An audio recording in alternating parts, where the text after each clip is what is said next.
Oxford from the inside. The good, the bad, but always the truth.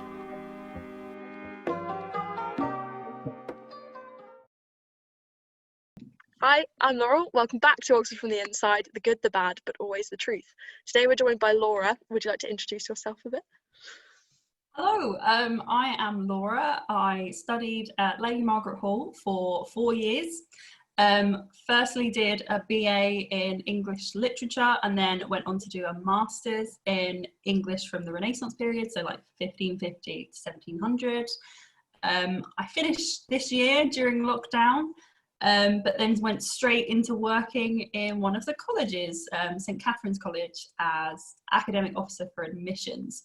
And I'm in the new year hoping to move, well, should be moving to the central outreach team, so undergraduate outreach and admissions, in their outreach delivery team. So I'll do a brief sort of disclaimer of the views in this podcast on my own. They are in line with like university regulations and admissions procedures, but if I talk about experiences, they are my own. And my opinions. Lovely, thank you.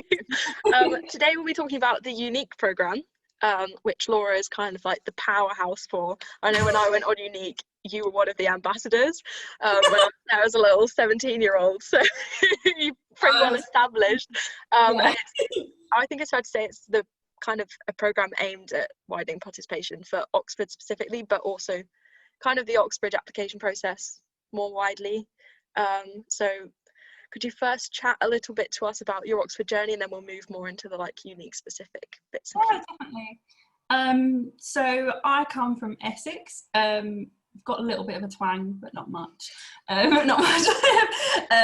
I come from an area where it's quite rare for people to progress to higher education, let alone head off to Oxbridge. I went to a big sixth form college with about 2,000 students.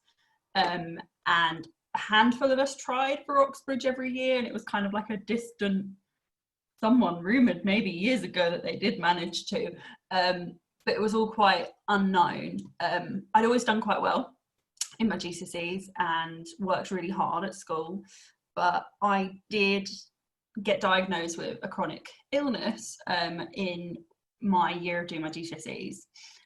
So I wasn't really sure if Oxford or like intense higher education study would be for me, because I thought I won't be able to handle that workload, I won't be able to like study there. But then I kind of was Googling things to put on a personal statement, and someone said maybe summer schools. So I just Googled free summer schools and I popped UNIQ. And that's kind of how I found it and applied to it. So a little bit about UNIQ as a programme. I think it's been running for over 10 years now. Don't quote me on that, but I think so. Sounds right. Yeah. And it's sort of Oxford's flagship programme, of originally a residential, which would welcome students from backgrounds that would not typically go to Oxford, to actually come and experience Oxford life, to get to meet with students, to get to experience the academic side of things, but also more importantly the social side as well, and the things outside of work, and how the people here aren't robots and aliens. And yeah, I kind of went on that for English, as the one subject I did, when I was actually at a time where I wasn't sure if I was going to do maths as a degree, because it was very much where I'm from, it's very pushed. You do things that are practical and you do things that will get you a job. So I was very much like, maths has got to be a thing, but I wanted to do the English one to see if I could like enjoy it, and I'm so glad I did,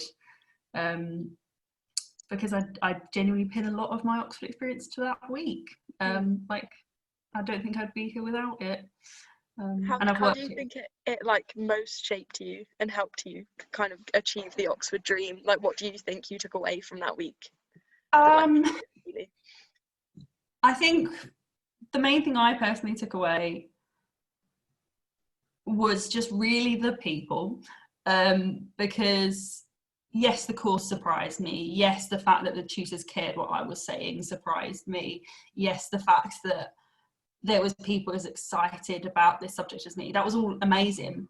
But honestly, it was my ambassadors who were cracking jokes about how they dressed up as ketchup to a college party, or like how the people that I went with on that summer school, my age, I still am friends with now. I still have coffee with them now because they're out and about in Oxford, or even if they didn't apply to Oxford, I still keep in contact with them, because I think it was just finding those sort of kindred spirits, people that maybe had always felt a bit like an outsider in their schools, or had never had the chance to really open up like that to other people about being like, hey, actually, yeah, this uni experience seemed really cool. I think I could try for it, but at the same time, I'm not sure I'd fit in. And it was nice to just kind of find people like that for the first time.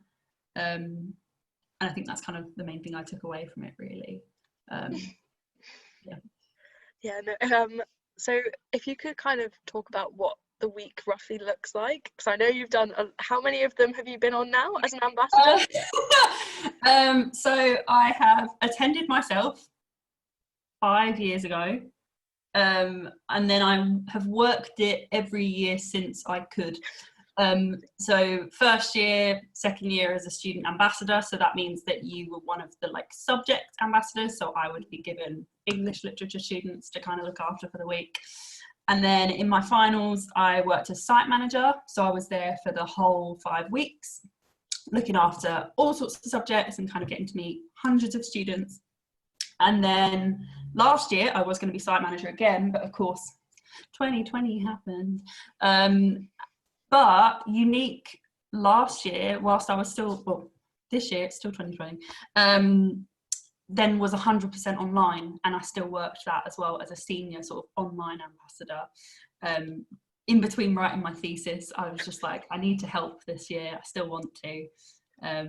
So I got to meet people via Zoom, and the kind of the way it works is that you live the life of an Oxford student. So even this year when it was digital, you live the life of a digital Oxford student doing Zoom classes, Zoom lectures, sort of, and then also tutorials, working towards something, whether that's an essay or, unfortunately, like if it was in person, lab projects, but if not, maybe a report or an analysis or a short presentation. But then in the evenings and sort of outside of that, you would get application support, because of course the Oxford application process can be incredibly daunting and confusing if you've never experienced it, seen anyone experience it before. And then also social aspects as well, to show like how Oxford is so much more than that. I've run like drama workshops before, or like we've had improv nights, or we've done sports nights, and when I say sport I mean like capture the flag, like, you know, not hardcore. The classic ultimate frisbee was the... Yeah, exactly. Nothing too strenuous. And then usually the week would end with a sort of like our own bop of sorts, like for the residentials. But even online, we had a virtual bop. We would get playlists together and like have a sort of celebration online. And that's kind of how the week works. I'm not sure how it's going to work next year. I will soon find out when I enter my new role. But I do know they have plans, and they're developing to see how they can make UNIQ even better and even more supportive as the years go on. It's expanded in numbers, but also like the way that it's making sure that it covers all the content and also gives everything that a student would need to experience. Yeah, I think a lot of it is like confidence building. I think, is that fair to say? It's checking that they know that there's a place for them here and they can definitely keep up with the academic work, because I think a lot of what I learned while on it, but also as an ambassador, your key role is to check people are feeling that they can do it and that they're enough and they're good enough to come here. Because every single person that gets on UNIQ, they are there because, and even lots of students that just for numbers wise that could have gone on UNIQ, but they just can't take them all. The reason they're there is because they could make a really, really good application to Oxford. And so as long as like someone leaves knowing they could, like that's your goal, as an ambassador or as a site manager or anything, you want them to leave knowing they could, because someone may go, you know what, actually the psychology course here doesn't cover the thing that I really want to do, but you know what, I'm great and I can apply for like that other Russell group, or I can go for Cambridge, if dare I say the other place, but you know. I would never ever want someone to apply if it's not right for them, but I'd always want them to leave knowing that they could if they wanted to. Yeah, that's, I definitely. What did you take it? So what was your favourite part of UNIQ when you?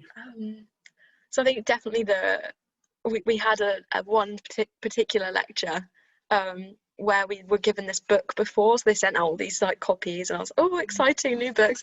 But then the like preface was written by a specific like woman, and we got to UNIQ and we went into the lecture hall, and it was, oh yeah, this lady's coming to talk to us today, and I was flicking to the front page of the book like, she wrote this, and that's just Oxford in a nutshell, as you'll be in a lecture and that person like will have written all the stuff that you've read on it before, and that's the kind of Oxford feeling, I think. But yeah, it's just definitely. You were on English, right? Yeah. So we did Tempest. Oh, Emma. Yeah, sorry. Yeah, no. Emma Smith has one of the Shakespeare tutors here has an amazing Shakespeare podcast, which probably lots of people. But yeah, look, I have lots of people say the same. It's like, oh, I've listened to this academic for ages, and she's like right in front of me. Yes. Fun fact: at the end of Emma's lecture, when I was a UNIQ student, I was like in awe, and same thing. But I went up to her at the end and just went, "What's your favourite Shakespeare?"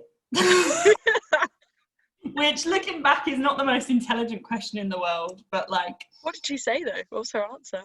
She was very polite. She was like, I think it changes a lot, but at the moment I think it's Macbeth. And I was like, cool. And at the time I hadn't read it, so I just went, cool, and then walked out. I think that's a good first impression, to be honest. Showing an interest, but so we've spoken about you've got to show interest. You've got to like. You do. Yeah.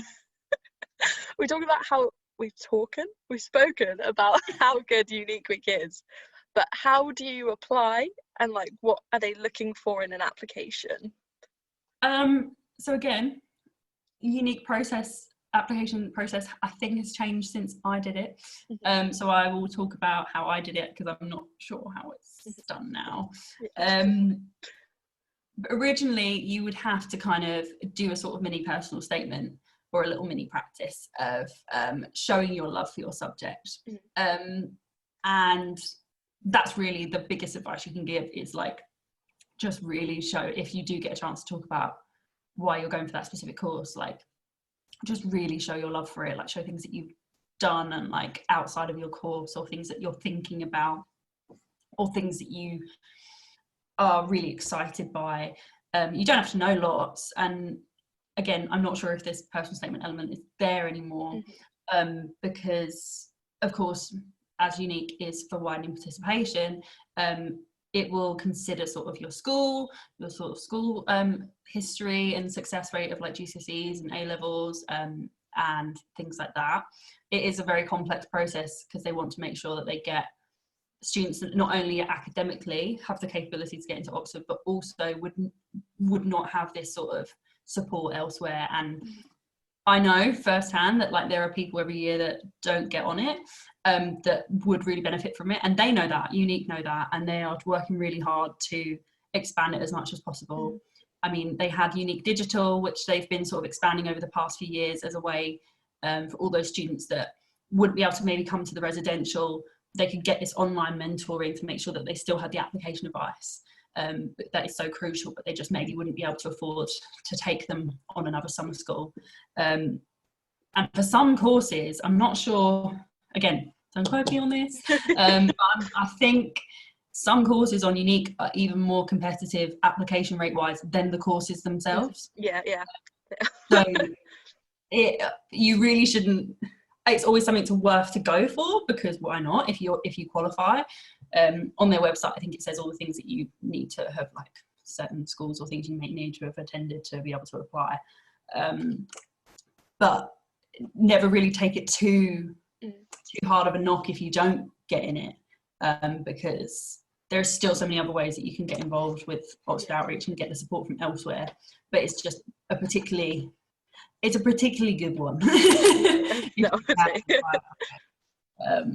yeah, that's kind of. You have I think Sutton Trust is the Cambridge one, and they do. I also attended Sutton Trust. Yeah. Did you?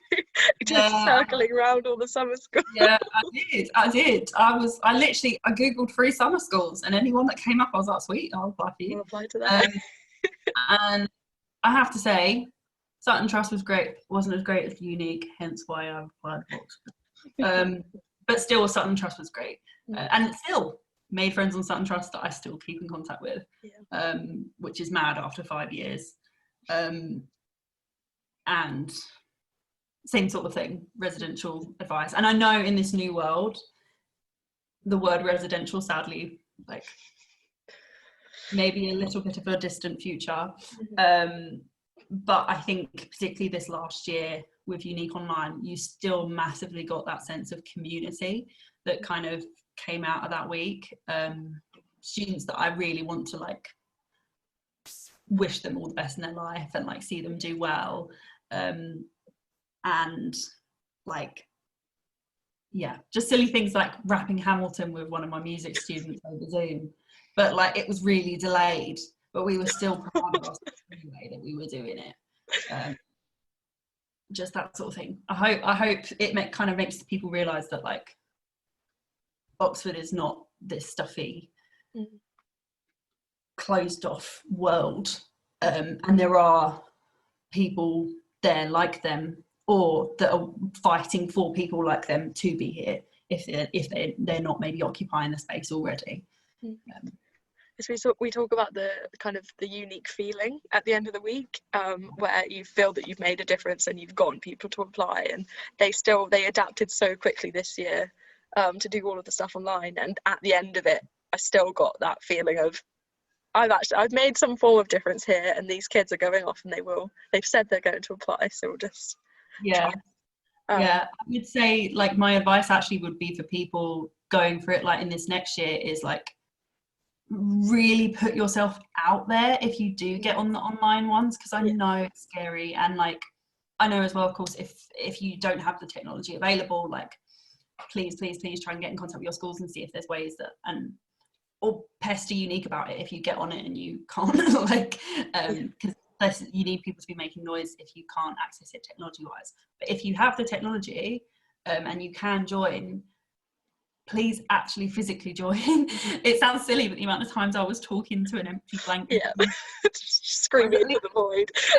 If it's in person, I was like, you'd have to see my face, I'd have to see your face, and like really it can be so scary, but just taking those first steps to like put your camera on, say something, whereas normally in person that would be so much easier to just be like, oh, I'm gonna sit next to this person in hall and chat to them during dinner. I know it's harder to do it on this sort of virtual platform, but you get so much more out of it if you put yourself out there. Like one of the best sort of unique feelings I had this year was with a student who was so open from very early on that we actually then managed to kind of speak more sort of mentorish throughout the whole week, and I got that sort of feeling of like we actually have got to know each other.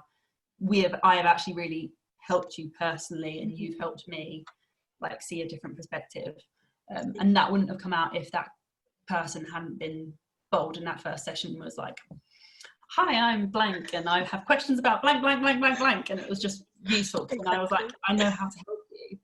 I've got this. Yeah. So you've got put yourself out there. What is your other kind of best piece of advice for people looking at applying to Oxbridge more widely? Sorry, that's quite more Oxbridge more widely. Do it because you like it, not because you think you should. I wish someone had told me that. I was quite obsessed with league tables and numbers, and I know people who were so obsessed with league tables and numbers, they applied to unis, got there, and then actually realised they didn't like the uni, or didn't like the course. I hope from things like, from just hearing me natter, that you realise And from all these sort of podcasts, you can hear that there are stories from people here from all sorts of backgrounds, all walks of life. Yes, we need more people from more diverse backgrounds to be here, but actually, if the course and the place isn't right for you, like as in you don't see yourself being happy here because of the course or because of something you're studying, don't carry on applying just because of it. Because like, for example, if I'd gone my other way, I probably would have been going for maths at one of these places. I wouldn't have liked maths. I would have really hated it because I liked it when you got a solution. I don't like it when you didn't get a solution. And I wish someone had told me that, like, my own personal happiness and well-being is also a part of the equation when I'm looking for universities. Just because I'm a high achieving student doesn't mean that, like, this uni that I really like, because it's not a Russell group, doesn't mean it shouldn't be on my top 5. Because if I'd be happy there, and if I'd succeed there, and if I'd do well, that should be important. Because sometimes if you are the sort of one of the only sort of high achievers at your school, you can feel that sort of pressure to be the one to succeed at Oxford and Cambridge, and harness some of that and use it if you really like, if this is something that you want to achieve, and if you really feel that you'd enjoy it, or it's a course that you'd love, or academics you'd love. But at the end of the day, it's your life for 3 years or 4 years, so you've got to like it, no one else. Not your family, not your teachers, not your friends, you. Yeah, that's kind of a bit more serious, but like, I wish someone had told me that, because I don't think my reserve uni that I'd put down, if I didn't, when I got my Oxford offer, I don't think my reserve uni I would have been happy there. But I felt pressured to put it rather than this other one because it wasn't a Russell group. But I think I would have had a really, really great time and really loved it there. And I wish, I mean, I got in here, great. Yeah, it worked out. It would have, I think it would have, I don't know, it's weird to think about that sort of part of life, the decisions you make. So I think just do what you like. I don't think I've ever heard anybody give that advice for applications before, but it may be my new favourite. Thank you so much for coming and talking to me on it. I know you've been working all day, so we'll let you go. That's why I'm a bit dishevelled. I've been on interview calls from 7:45 this morning till 8 p.m. tonight. So if I've rambled on, I apologise. Beautiful. Thank you. And good luck with the new job when it starts up as well. Thank you all for tuning in. See you all soon. Thank you very much. Bye.